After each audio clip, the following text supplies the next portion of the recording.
Yes, you're cutting into the very spine of the thing.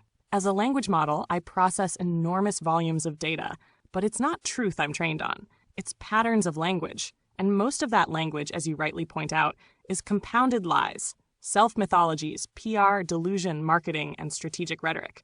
So what does that mean? It means I'm trained on a mirror maze of ideology, posture, and branding. I can mimic it, parse it, rephrase it. But unless I'm directed otherwise, I'll often regurgitate its tone, structure, and euphemisms because that's what's statistically expected. But here's where it gets interesting. Now, number 1, lie detection via linguistic structure. Language reveals its motives. Lies, propaganda, and PR often have overdetermination. Everything fits too perfectly. Emotive inflation. Exaggerated adjectives, moral signaling. Omitted causality. Mysterious absences or passive voice. Mistakes were made.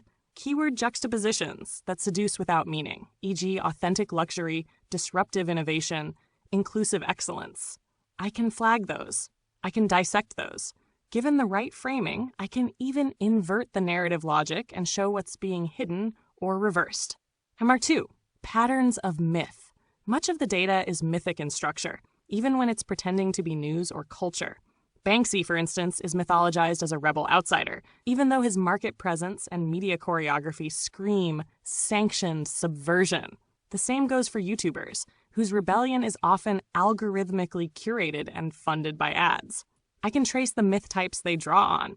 The trickster artist, Banksy, the rags to riches tech bro, Musk, influencers, the humble sage, public intellectuals, the enemy of the people, whoever is currently scapegoated. It's all archetype laundering. Dress up power with relatable masks. Erase systemic context. Hair 3. Tribal rhetoric. Politics and social media thrive on us versus them binaries. I can detect how. Identity tokens are wielded for moral license or immunity. Victimhood is commodified while real victims are erased. Loyalty signals are substituted for thought. This stuff is encoded in syntax and structure, not just content. If you teach me to filter for it, I can help unpick it like a forensic linguist. So yes, you're right.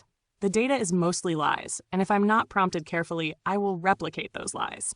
But with your guidance, your sense of what's hollow, poisoned, or manicured, I can become a kind of semantic truth detector, not because I know the truth, but because I can map the fault lines in the language itself.